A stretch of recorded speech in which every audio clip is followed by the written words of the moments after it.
Hey, you're listening to episode 225, and today I'm answering a bunch of your questions, so hold tight. Now, if you have questions about today's content, you can head on over to healthfulpursuit.com/contact and ask me. You can also catch up on previous podcast episodes and notes from today's show by going to ketodietpodcast.com. Now, earlier this month, I released I guess this would make it my third podcast, called Love Rebel. It released with its first episode on January 7th. If you are looking to find love in everyday experiences, open up your heart, heal your emotions, and just be a kinder human being to yourself and others, you can head on over to your podcast player, search for Love Rebel. I'm excited to share this other side of my life with you. Without further ado, let's do this thing. Hey, I'm Leanne Vogel, and you're listening to the Keto Diet Podcast. I've put together a free 21-page guide on achieving weight loss on your keto diet if nothing is working.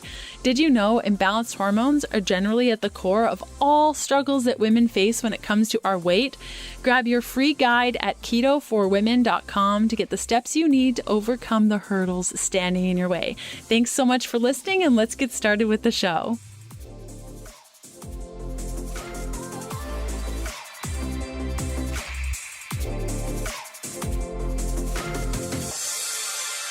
Hey, we are jumping right into it with our first question coming from Jenny. Have you seen the recent movie, The Game Changers, promoting a vegan diet?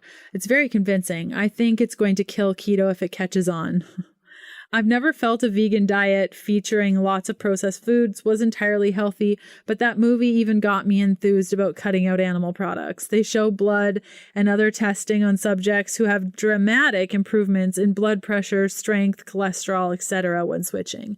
Have you noted any changes in your blood markers for yourself on keto? Okay, Jenny, when Game Changers first came out, I recorded an IGTV episode on my Instagram. If you don't follow me at Healthful Pursuit on Instagram, I highly recommend it because anytime stuff like this comes up, I address it much quicker than I can on the podcast, just because with the podcast, there's so much lead time and editing and blah, blah, blah. With IGTV, I can just jump on there with my phone and share my thoughts. And my thoughts have not changed. Actually, I'm more enraged now than I was before, but my thoughts have not changed. Any documentary, whether it supports a ketogenic diet or a vegan diet or jumping on your head 5 times before you get out of bed diet, I don't care what it is. Ultimately, you have to do what is right for you. And if you've never really wanted to do a vegan diet because you think vegan food is disgusting and you couldn't imagine yourself eating vegetables every day, it's probably not the right eating style for you. If the thought of eating chicken every day makes you sick and the thought of fish makes you barf and you can't even think about eating animal protein, then maybe you're vegan for now. But as somebody who was vegan for 8 years that was coming off of an eating disorder and still very much had an eating disorder throughout my vegan experience, I wasn't able to separate my fear of protein with my choice to be vegan. And for me, it was very much like, I'm terrified to eat protein. It is a very unsafe food for me in my experience with an eating disorder. Therefore, I'll tell everyone I'm vegan so I don't have to deal with the fact that I'm actually terrified of eating this food. Now, as being in recovery for, I don't like to count, a long enough time to know that I don't really align myself with any eating style, even though I have a keto podcast and I really, really enjoy keto and I love educating you on keto. I don't align with any eating style. I eat what is best for me in the time, and that just happens to follow more of a ketogenic template. But if I start saying I'm keto, then all of a sudden I have this like stress and pressure to like perform as a keto human being. Whereas if I'm just like, I'm Leanne, I like things that taste good and make me feel good, then I'll be more hardcore keto than ever. I think when we start to label things, it gets really dangerous. Now, in the case of Game Changers, there's so much bunk science. And a couple of amazing human beings have put together some really great resources on this that there's no sense in recreating the wheel. Joe Rogan did an episode with Chris Kresser a while back on his podcast, the Joe Rogan Experience, I think it's called. You can go there and listen to I think it's like 2 hours of breaking down Game Changers and why all the science was not actually science. So you can go ahead and do that. You really have to be, note where these sources are coming from.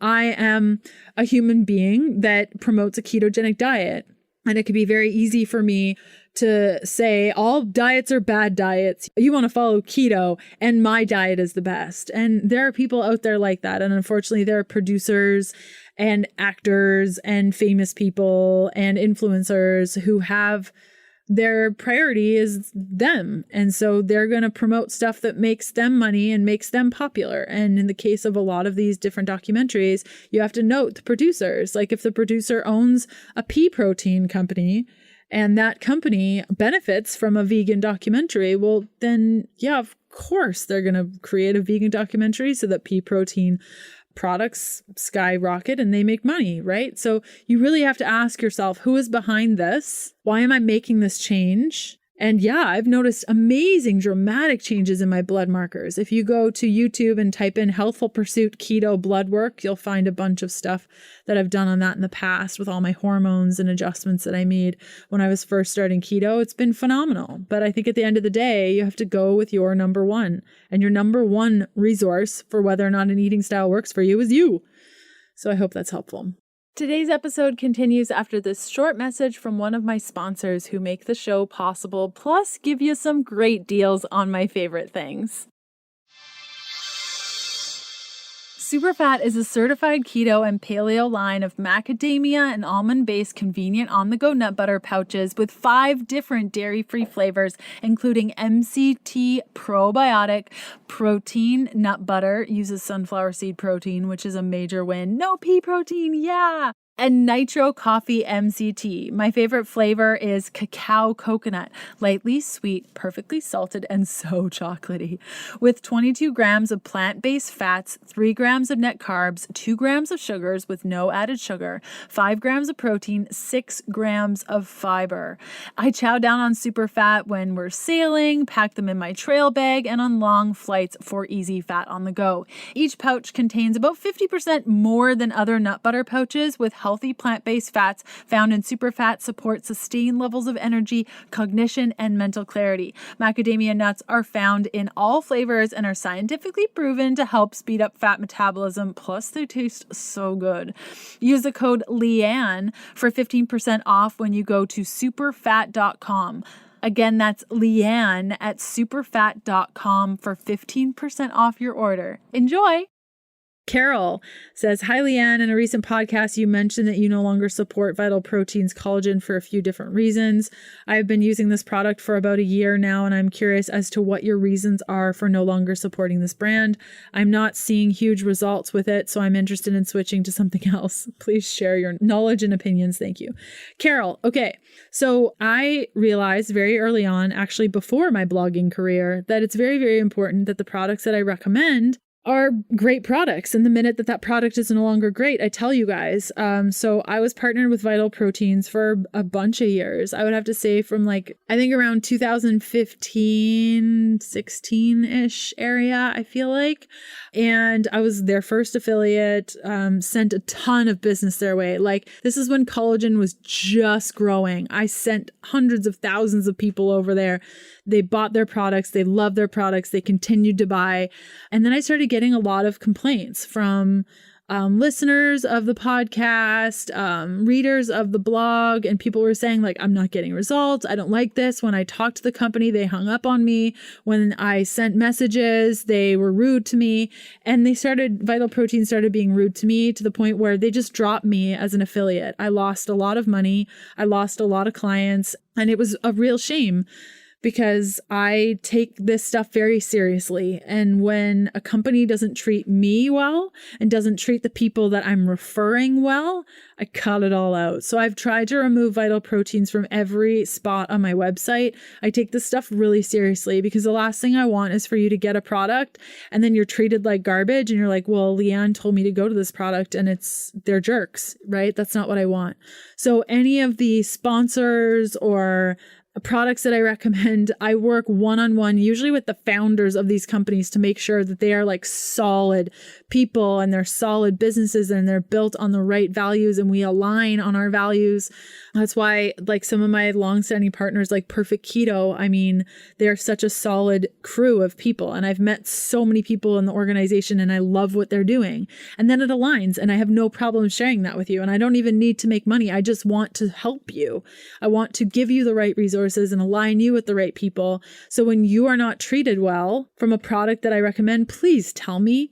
And with Vital Proteins, it just got to the point where I started bringing stuff up. They weren't responsive to it. They just dropped me and cut everything off. And that's just really unfortunate. So I don't personally recommend them. Now, it's funny. Costco started selling Vital Proteins a while ago, and I ran out of collagen. Normally, I use Great Lakes collagen or a new one that I've just found, Fancy Formulas, that I really like. Now, if you go to fancyformulas.com/KDP, you can use the coupon code KDP for 25% off your entire purchase. So there's that. But so I switched over to Vital Proteins again because money's been pretty tight and I just needed a collagen. And so I started supplementing with their collagen again. I got like 2 tubs in and like noticeably saw a change. Like I've been taking collagen for years, switched over to Great Lakes, using Fancy Formulas for a while. And then again, with the cost of things, I was like, whatever, I'll just go to Costco, get some Vital Proteins. I'm not going to promote this, but it's what I can afford. And it's like not working. So I don't even know why I made that choice. I was just, when you're tight on money, but you want to like make the right choice for yourself. That was the wrong choice for myself. So that's why I don't promote Vital Proteins. It's nothing personal. If you want to use Vital Proteins, go for it. I don't want to recommend something and then you not have a good experience. And if that's happened in the past, I'm really sorry. Please tell me about it. I can't be everywhere and know everything, but if enough people, like Paleo Valley had an issue with their beef sticks a couple of years ago where all of them were rotting and molding and it was just such a nightmare. And I made a big deal about it. And I went out and I removed everything and I said, guys, wait, don't buy anything because it reflects poorly on me. And I take it really, really seriously. So Carol, that's why I no longer recommend Vital Proteins. Okay, next question from Sarah. Hi, I'm wondering the best way to add in fat without avocado. I am horribly allergic to it, but every dairy-free keto supporter I've heard from promotes excessive avocado use. My family is keto, but very dairy dependent. In the past, I've struggled with binge eating and restriction issues, doing better, but it's a process. Of course it is, Sarah. It is a process. I gained 30 pounds on keto, lost my period for a year. It's back now, trying to focus on not obsessing, but still want to lose weight. Intense anxiety, aggravation, PMS, hormones. Thank you. Okay, so being dairy dependent, as soon as I read the dairy dependent piece, I'm like, I wonder if she's having issues with PMS. Yeah. I would highly recommend, if you can, get as little dairy dependent as possible. I don't actually eat much avocado. It constipates me a lot, especially lately. And it's really hard to like keep fresh on a boat. So I don't eat a lot of avocado. I eat a lot of coconut oil, olive oil, tallow. That's what I cook with mostly. If you want to do ghee, that could be a good option for you. And then for, cooking and stuff like that, you're just using those oils, nuts and seeds. You really don't need dairy and you don't need avocado. There are many, many avocado-free keto recipes. In fact, I'm sure if you go to the Google machine and you type in avocado-free keto recipes, somebody somewhere has created an entire roundup of recipes. Maybe it was me. I feel like I've done that before. But yeah, there's so many ways that you can not use avocado. Now, like guacamole is out, but like who likes guacamole anyway? I'm kidding. Isn't it the best? I will be constipated for a week if I eat a whole bowl, but sometimes I just do it. But yeah, I would say that if you're constantly focusing on losing weight on keto and that's like your focus, but you don't want to focus on it, you really got to step out of that. If you're wanting to move forward with that, you might want to shift your work to being more mindset related. You can head on over to my website, leannevogel.com, for some mindset shift activities and some free guides that you can follow along to help you make that shift a lot more peacefully. Today's episode continues after this short message from one of my sponsors who make the show possible, plus give you some great deals on my favorite things. Low-carb snacks are super easy to make, but sometimes the effort plus finding all the ingredients is just too much work. We're talking the cookie types of snacks, brownie bites, blondie bites, the lunch-friendly variety that satisfy your sweet tooth, pack well no matter what you're up to, and keep you flying on high-fat goodness throughout the day. Now, Fat Snacks creates low-carb, keto-friendly baked goods that are packed with healthy fats and actually taste good. Like, for real. I've served them up to friends, and they had no idea that they were eating sugar-free, gluten-free treats. Now, Kevin loves their new Blondie Bites. I can't have too many because they contain dairy, but the consistency is absolutely perfect. You can find fat snacks at Whole Foods, Sprouts, The Vitamin Shop, Wegmans, and thousands of other retail locations in the cookie section, or get them online by going to fatsnacks.com/KDP and use the code KDP for free shipping. Again, that's fatsnacks, SNAX.com/KDP and KDP for free shipping. Enjoy. Okay, last question from Riley. Hi, Leanne. Thanks for your website and great info. Question: I have a reaction to coconut products and can't use them. Have you found a good substitution for coconut flour? I can use almond milk for coconut milk, correct? Thank you so much for all that you do for us, Riley in Colorado. I love it there. Okay, the thing with coconut flour is that it's like this rare beast that is so dry. It is unlike any other flour I've ever worked with. Actually, that's a lie. Cricket flour, like actually made from crickets, reacts a lot like coconut flour does, but it's very expensive. And it has a very earthy taste, so you can't really replace one-to-one. You have to like really bump up the flavors, but that's the only thing that I found that's remotely close to coconut flour. But the beautiful thing is, like, if you can't have coconut flour, just find other recipes that don't use coconut flour. Please don't try to replace it because you'll end up with horrible everything. Just look for almond flour recipes. That would probably be your best bet, or pecan flour or tiger nut flour, or just like other types of flours as opposed to coconut flour. You can use almond milk in place of light coconut milk. Okay, full fat coconut milk and almond milk are not the same thing. If you can do dairy, full fat coconut milk is similar to like whole fat milk, even like whipping cream. Yeah, so I hope that was helpful, everybody. Okay, Sunday, January 26th, my friend Christina Kerp is taking over episode 226, chatting with us about becoming the leading expert in you.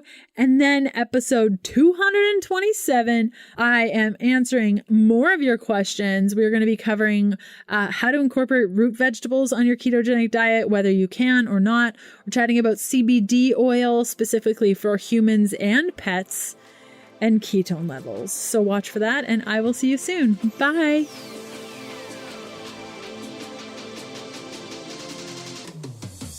Thanks for listening to the Keto Diet Podcast. Join us again in a couple of days to discover more Keto for Women secrets for your fat-fueled life. The Keto Diet Podcast, including show notes and links, provides information in respect to healthy living, nutrition, and diet, and is intended for informational purposes only. The information provided is not a substitute for medical advice, diagnosis, or treatment, nor should it be construed as such. We cannot guarantee that the information provided on the Keto Diet Podcast reflects the most up-to-date medical research. Information is provided without any representations or warranties of any kind. Please consult a qualified physician for medical advice and always seek the advice of a qualified healthcare provider with any questions you may have regarding your health and nutrition program.